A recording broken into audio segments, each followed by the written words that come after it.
Jumpa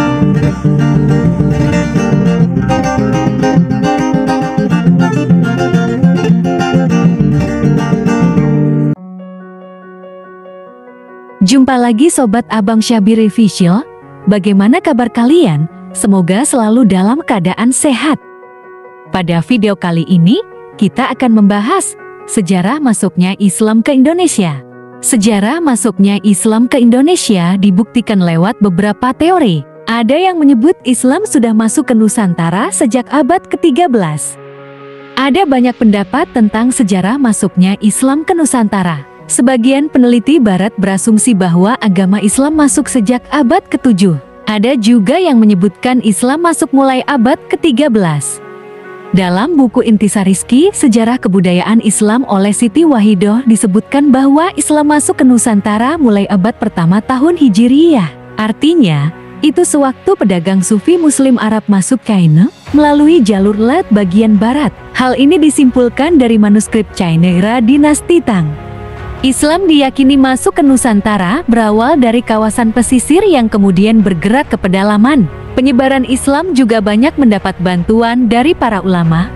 Dalam literatur sejarah yang ada saat ini, terdapat setidaknya 3 teori yang menjelaskan sejarah masuknya Islam ke Nusantara.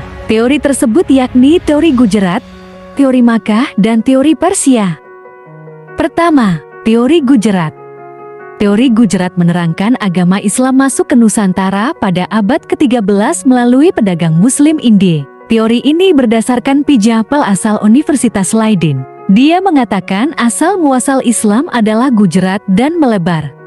Pendapat itu pun ditegaskan Snakhur Gronja dalam Arabi Atlas Indes Nilandezis atau Review di History des Religions. Di dalamnya diterangkan, hubungan dagang antara Nusantara dan India telah lama berlangsung, di mana menurutnya agama Islam di Indonesia berasal dari Gujarat. Hal yang mendasarinya adalah batu nisan di Pasai, utara Sumatera pada 1428 Masehi. Kedua, teori Makkah. Teori ini menjelaskan Arab Saudi punya peran besar atas masuknya Islam ke Indonesia. Sebab, menurutnya bangsa Arab adalah yang pertama kali membawa Islam ke Nusantara, lalu diikuti Persia dan Gujarat. Namun, ia menerangkan bahwa masuknya Islam adalah sebelum abad ke-13 Masehi, yaitu 7 Masehi atau abad pertama Hijriyah sekitar tahun 674 Masehi. Alasan yang mendasari penjelasan tersebut adalah pasca wafatnya Nabi Muhammad tahun 632 Masehi, kepemimpinan Islam ada di tangan Khalifah. Dengan kepemimpinan ini, Islam disebarkan sampai ke seluruh Timur Tengah, Afrika Utara, juga Spanyol. Teori pedagang Arab menyebarkan Islam saat berdagang selaras dengan fakta bahwa pedagang Arab memimpin pemukiman di pesisir pantai utara Sumatera. Para pedagang itu kemudian menikah dengan penduduk lokal. Ketiga, teori Persia. Teori Persia dikemukakan oleh Hossein Jajadiningrat. Dikatakan bahwa agama Islam masuk ke Nusantara dari Persia dan singgah di Gujarat pada abad ke-13. Hal ini dapat diperlihatkan dari kebudayaan Indonesia yang punya persamaan dengan Persia. Mempertegas teori bahwa masyarakat Islam di Indonesia sama dengan Persia. Buktinya adalah peringatan 10 Muharram atau Asyura sebagai peringatan Syiah atau syahidnya Husaini yang terwujud dengan tradisi memasak bubur syura.